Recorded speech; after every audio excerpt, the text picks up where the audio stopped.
Aleluia, aleluia, aleluia, aleluia,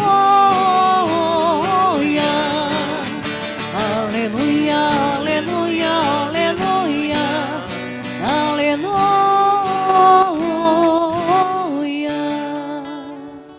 O Senhor esteja convosco. É a proclamação do Evangelho de Jesus Cristo segundo Mateus. Naquele tempo, vendo Jesus as multidões, subiu ao monte e sentou-se. Os discípulos aproximaram-se e Jesus começou a ensiná-los. Bem-aventurados os pobres em espírito, porque deles é o reino dos céus. Bem-aventurados os aflitos, porque serão consolados. Bem-aventurados os mansos, porque possuirão a terra. Bem-aventurados os que têm fome e sede de justiça, porque serão saciados. Bem-aventurados os misericordiosos, porque alcançarão misericórdia. Bem-aventurados os puros de coração, porque verão a Deus. Bem-aventurados os que promovem a paz, porque serão chamados filhos de Deus. Bem-aventurados os que são perseguidos por causa da justiça, porque deles é o reino dos céus. Bem-aventurados sois vós, quando vos injuriarem, perseguirem e mentindo, disserem todo tipo de mal contra vós, por causa de mim. Alegrai-vos, exultai, porque será grande a vossa recompensa nos céus. Para os nossos aplausos, a palavra da salvação.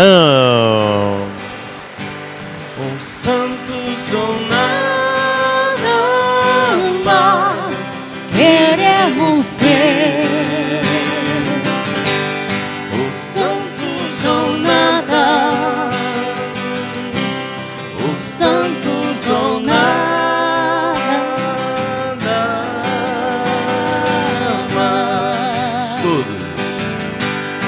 os santos ou nada, Nós queremos ser os santos ou nada, os santos ou nada.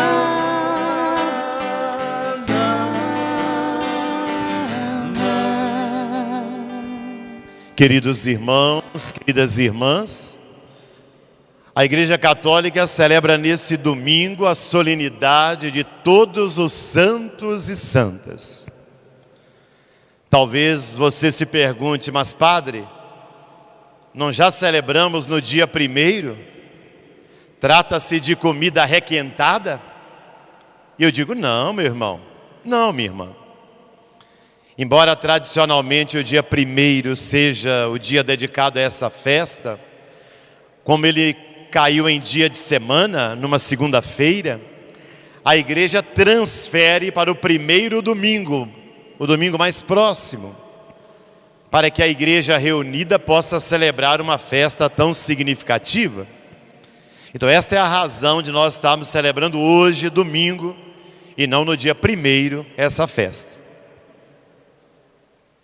Ou santos ou nada mais devemos ser.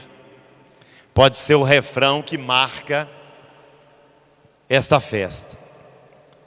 Na verdade, nós olhamos para todos os santos e santas, especialmente aqueles que nós temos devoção. Vários de nós temos uma devoção especial com algum santo, fazemos a sua novena, gostamos de participar da sua festa, queremos conhecer a sua vida. Mas também hoje é um dia para nós refletirmos sobre o sentido da santidade. o valor da santidade, o significado da santidade na vida cristã. Vamos começar por aí a nossa reflexão. A Bíblia faz questão de afirmar que só Deus é santo. Deus é o santo dos santos. Ou seja, é aquele que traz o sagrado, o divino, totalmente presente em si. Naturalmente, Jesus, como Filho de Deus, o Espírito Santo, que emana do Pai e do Filho, a Trindade Santa, são para nós a referência de santidade.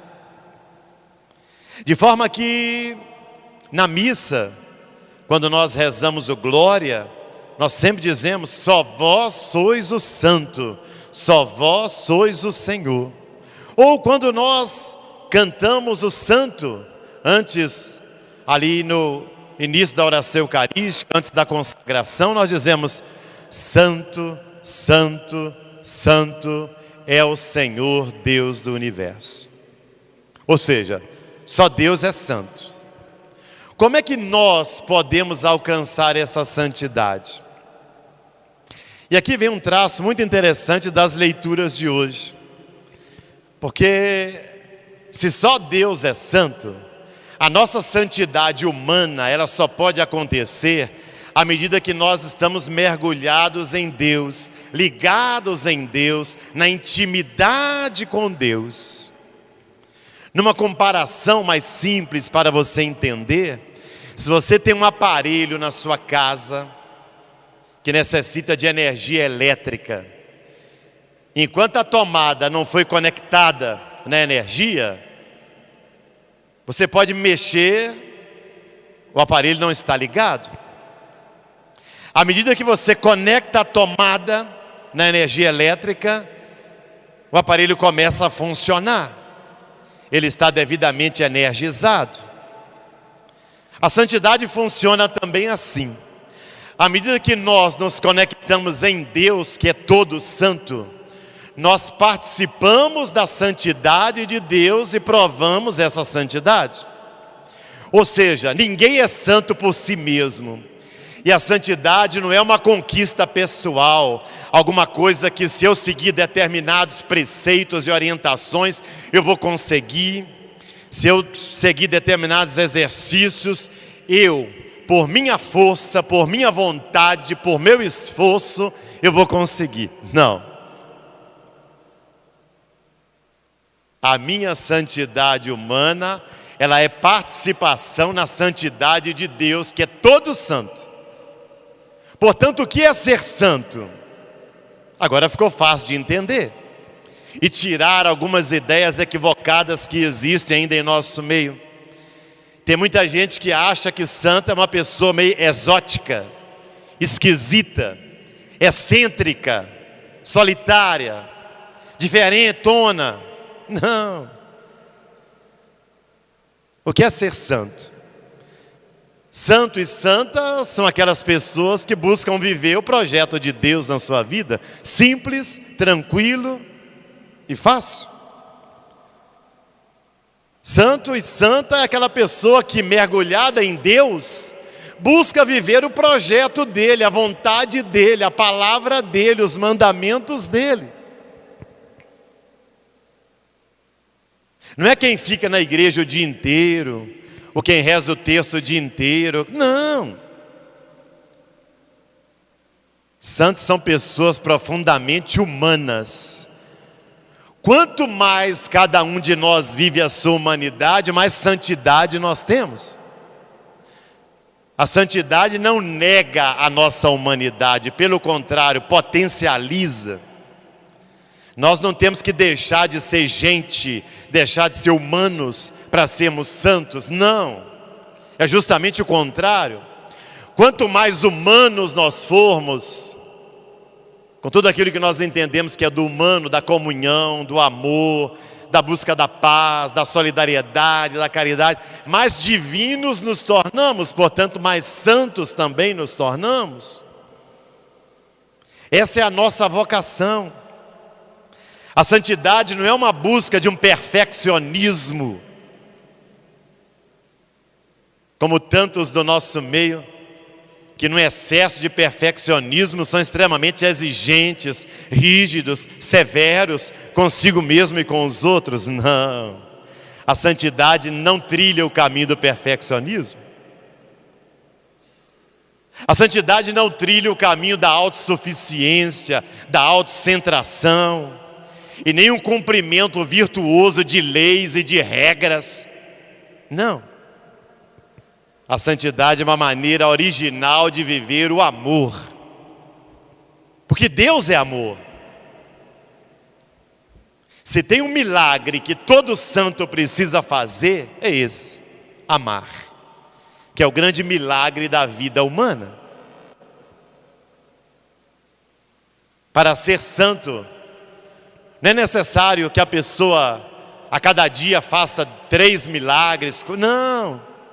Mas é necessário que a pessoa faça o grande milagre do amor, que é ter paciência com os outros, que é ter compreensão, saber acolher, saber respeitar, saber dialogar. Esse é o milagre do amor que todo santo tem que viver.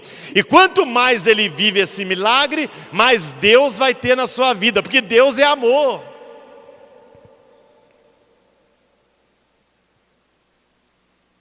Esse é o chamado que a missa de hoje faz para cada um de nós. Nós temos alguns santos que são canonizados, ou seja, que entraram na lista, ou seja, que a Igreja Católica reconhece que no mundo inteiro, olha, esse aqui é uma referência, esse aqui é santo. São santos que temos em nossos altares: São Geraldo, Santo Afonso, São Judas Tadeu, Santa Rita de Cássia, Santa Luzia. Estes santos são reconhecidos oficialmente pela Igreja e são colocados para nós como modelos de santidade. Mas nem todos os santos serão canonizados. Existe uma imensa multidão dos santos que a Igreja não reconheceu oficialmente, porque ela não precisa reconhecer todos, ela reconhece aqueles que têm alguma originalidade, algum ponto que vai inspirar a muitos. Por isso existe uma infinidade de santos que não são canonizados, que não são reconhecidos oficialmente, mas que são santos. E mais, talvez até agora você esteja pensando santos apenas como aqueles que já morreram. Não, também não. A santidade tem que ser nessa vida, ela tem que começar aqui para viver plenamente depois. A Igreja é tão sábia nisso, que ela coloca o dia para celebrar os santos no dia da morte dele. Os santos não são celebrados no dia que eles nasceram, são celebrados no dia que eles morreram. São Geraldo, 16 de outubro, o dia que ele morreu. Santo Afonso, 1º de agosto, o dia que ele morreu. Por quê? Porque ninguém nasce santo. Uma criança que agora esteja nascendo lá na maternidade Terezinha de Jesus, ela não nasce santa, ela nasce pessoa. A santidade, ela vai sendo conquistada ao longo da vida, à medida que a pessoa mergulha em Deus. Ninguém nasce predestinado ou de forma especial. Não há classes, esses aqui vão ser santos e esses aqui não. Não, todos são chamados à santidade. E a santidade, ela é conquistada e assumida ao longo de toda a vida. Então nós que vivemos nesse mundo, nessa história, nesse tempo, somos chamados a sermos santos também. Santos não são apenas os que já morreram e que são canonizados. Nós também, eu e você, somos chamados à vida de santidade. Isso é tão interessante que Paulo, nas cartas que temos na Bíblia, que ele escreveu, depois você confira lá na sua casa, nas cartas de Paulo, ele começa a carta dizendo assim: aos santos que estão em Corinto, aos santos que estão em Filipos. Quem são esses santos? A comunidade, as pessoas que seguem a Jesus e querem viver a fé de uma maneira séria e comprometida. Deveria ser comum de nós nos tratarmos uns e outros como santos. Aí você me diz, mas padre, aí você já está exagerando, está muito empolgado. Calma, pai. Nós erramos, nós pecamos. E eu lhe pergunto, e quem diz que os santos não erraram? Você acha que santos são perfeitos? Pera lá. Os únicos que não pecaram foi Jesus, Filho de Deus, e Maria, concebida sem pecado original. Tirando esses dois, meu filho, minha filha, todo mundo que passa nesse mundo pecou. São Geraldo pecou? Sim. Você vai entrar em crise por causa disso? Santo Afonso pecou? Sim. Você vai entrar em depressão por causa disso? Mas por que eles pecaram? Porque são pessoas humanas, e toda pessoa humana tem fragilidade, tem contradição, tem erros. Ser santo não significa ser perfeito e não ter erros, não. Agora, o pecado na vida de São Geraldo, ele soube reduzir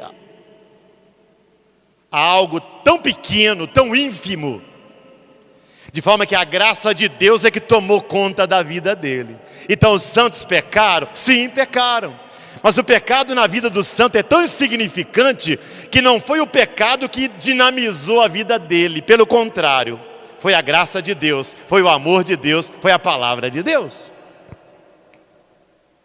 Quem que não é santo é quando a pessoa deixa o pecado governar a sua vida. Quem que não é santo é quando a pessoa deixa suas fragilidades, suas contradições, suas incoerências governarem a sua vida. Porque aí ela se afasta da graça de Deus, e ao se afastar da graça de Deus, ela tirou da tomada de energia, ela está sozinha, sem a graça, então não tem santidade. Está claro? Portanto, o que essa missa de hoje quer nos convidar é que você desça as escadarias da Igreja da Glória gritando para Juiz de Fora ouvir: eu quero ser santo. A minha vocação é para ser santo. Maridos santos, esposas santas, filhos santos. E teremos famílias então santas e abençoadas. Católicos santos, empresários santos, profissionais santos. Ou seja, gente que leva a sério a sua vida de fé. É o que nos dizem as leituras de hoje. Certamente, muito perto de nós existem pessoas que nós reconhecemos, essa pessoa é santa. Porque ela dá para nós um exemplo de integridade, de verdade, de autenticidade. Certamente você olhando as pessoas que convivem com você, você vai encontrar pessoas que você vai poder dizer: essa pessoa é santa. Essa pessoa é para mim um exemplo, uma referência de ética, de seriedade, de compromisso, de responsabilidade de Deus. Eu quero ser assim. Ela me inspira. Na primeira leitura do livro do Apocalipse, João, que é o escritor do livro do Apocalipse, tem uma visão. Nessa visão, um anjo de Deus está marcando com um sinal os consagrados. E ele diz que são 144 mil pessoas. Algumas igrejas mais fundamentalistas, ou alguns cristãos que gostam de ler a Bíblia ao pé da letra e não sabem fazer a hermenêutica, a interpretação, já disseram por aí que o céu só tem 144 mil lugares. Seria um absurdo, né? Qual a população do mundo? E só 144 mil pessoas vão se salvar? Que é isso? Absurdo. Todos os números da Bíblia são simbólicos. Como é que se chegou a 144? 12 vezes 12. 12 é o número da completude, né? 12 apóstolos, 12 tribos de Israel. 12 vezes 12, olha, completude, multiplicado por 100. Ou seja, né, para chegar a esse número, multiplicado por 1000, 144 mil. Então não é um número matemático simplesmente, é um número simbólico para dizer que é uma infinidade de pessoas que nós não temos a conta e nem podemos saber quantas são, porque são todas aquelas que foram fiéis a Deus. O texto ainda diz que uma multidão de todas as nações, povos e línguas virão com roupas brancas, palmas na mão, sinal da vitória, cantando, adorando o Cordeiro. E alguém vai perguntar assim: de onde que eles vieram? E o anjo vai responder: eles vieram da grande tribulação, lavaram suas roupas no sangue do Cordeiro. Aqui está um outro traço interessante da santidade. Só vai ser santo quem tiver coragem de enfrentar a grande tribulação. Ou seja, os desafios da vida. Os acomodados não são santos, os medrosos não são santos, os medíocres não são santos, os covardes não são santos, porque não lutam, não enfrentam, fogem. Santidade é para quem tem coragem de assumir a vida, com os problemas que ela tem, com as dificuldades que ela tem, e não fica apenas lamentando, reclamando, murmurando.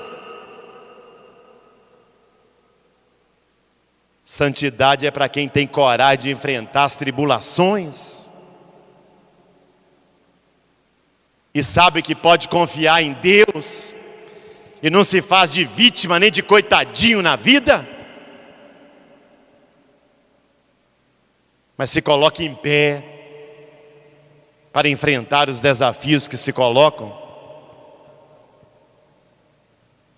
Por isso todos os santos foram muito enfrentadores de tribulações. Então quem quer uma vida apenas de prazer, tranquilidade, atalhos, caminhos fáceis, esse não é o caminho da santidade, tenha certeza disso. Mas também não é o caminho do crescimento, também não é o caminho do amadurecimento, também não é o caminho do compromisso e da responsabilidade. Jesus, no Evangelho, nos fala das bem-aventuranças. É o Sermão da Montanha, no capítulo 5 do Evangelho de Mateus. Quando Jesus sobe numa montanha e dali ele começa a falar para as multidões e para os discípulos. E ele dá, não propriamente uma receita, mas ele dá as orientações para quem quer ser santo. Se no Antigo Testamento nós temos os 10 mandamentos, que em grande parte está no sentido negativo: não matar, não roubar, não levantar falso testemunho, não. Jesus agora, nas bem-aventuranças, ele nos dá uma palavra afirmativa, falando quem são os bem-aventurados, ou seja, quem são as pessoas felizes. Daí vem a palavra beato. Beato é um passo antes da canonização. Mas muitas vezes, para ridicularizar uma pessoa que reza muito, algumas pessoas dizem: fulano é beato. Pois é, a palavra beato quer dizer feliz. Quem dera que todos nós fôssemos beatos, não é mesmo? Quem dera que nessa pandemia fôssemos mais beatos e menos ansiosos. Quem dera. Jesus mostra o caminho para a gente ser beato, ou seja, para a gente ser bem-aventurado. E são caminhos que desconcertam, porque são totalmente contrários a que o mundo, a sociedade, a cultura que estamos mergulhados nos diz. Se você fizer uma entrevista na sua casa, no almoço de família, todo mundo de máscara, com as devidas distâncias, e perguntar: para você, o que é ser feliz? Grande parte vai responder: para ser feliz eu tenho que ter muito dinheiro, eu tenho que ter um cargo importante, eu tenho que ter status. Para ser feliz eu tenho que ter roupas de grife, famosas, morar num bairro aqui ou num condomínio de Juiz de Fora, reconhecidamente de luxo, uma casa cheia de conforto. Aí eu vou ser feliz. Ou seja, sempre ligado a coisas materiais, a bens que passam, que nós devemos usar, mas que não deve estar neles a razão da nossa felicidade. Por isso Jesus nos aponta: felizes os pobres em espírito. Ou seja, felizes as pessoas humildes, simples, que não são orgulhosas, soberbas, arrogantes, autoritárias, mandonas, que não prejudicam a vida do outro, que não pisam em ninguém, que são simples. Essa vai ser santa, essa vai ser feliz, porque essa está ligada em Deus, que é o Deus da simplicidade e da pequenez. Bem-aventurados os aflitos, os que choram, ou seja, os que passam pela tribulação, choram porque sofrem, choram porque enfrentam as dificuldades da vida, os sofrimentos, as dores, mas não entregam os pontos, não desanimam, não desistem da vida. Por isso elas são felizes. Por quê? Porque serão consoladas. Bem-aventurados os mansos. O que é mansidão? Serenidade, equilíbrio, bom senso. É diferente de ser uma pessoa estressada, agitada, agressiva, mal-humorada, cheia de más respostas. Mansidão. Grande parte das nossas brigas e conflitos são porque falta mansidão em nós. Somos nervosos demais, estressados demais, e nossas palavras acabam machucando e ferindo. Bem-aventurados os que têm fome e sede de justiça, que não aceitam a injustiça, que denunciam, que lutam pelos seus direitos. Bem-aventurados os misericordiosos, que têm misericórdia, que sabem perdoar, que não andam pela vida cheia de vingança, de ódio, de raiva, adoecendo cada vez mais. Não, são pessoas que sabem reconciliar, superar, não ficam presos a um passado, sabem olhar para frente, sabem caminhar.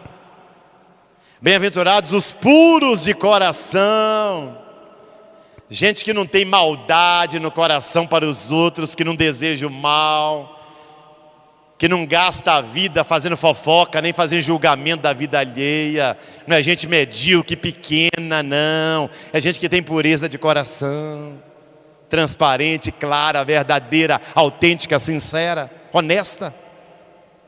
Bem-aventurados os que promovem a paz, os que são perseguidos por causa do bem, da justiça, os que são perseguidos por causa de Jesus. Eis aqui, portanto, queridos irmãos e irmãs, a solenidade de todos os santos e santas de Deus. O objetivo, como eu já disse, é que você, se apropriando dessas leituras, possa despertar o compromisso: eu quero ser santo. Na sua condição de vida, você é casado, é casada? Seja um marido santo, seja uma esposa santa, e seu casamento vai dar certo, até que a morte os separe. Você é pai, é mãe? Seja uma mãe santa, um pai santa, e sua família vai dar certo. Você é filho, filha? Seja um filho santo, uma filha santa, para os seus pais, para a sua família. Você é solteiro, solteira, divorciada, separada, viúva? Seja santo na sua condição de vida. Seja qual for o seu trabalho profissional, seja santo no seu trabalho. Na sua vida de fé como católico, seja santo. Onde quer que você estiver, busque a santidade. E o que é buscar a santidade? Viva com Deus. Vá cada vez mais diminuindo a força do pecado na sua vida e buscando não o perfeccionismo, mas a santidade. Ou seja, o seu amadurecimento na fé, o seu crescimento como pessoa, florescendo como gente. Mas gente que tem Deus, gente que tem fé, gente que tem santidade de vida. Louvado seja nosso Senhor Jesus Cristo.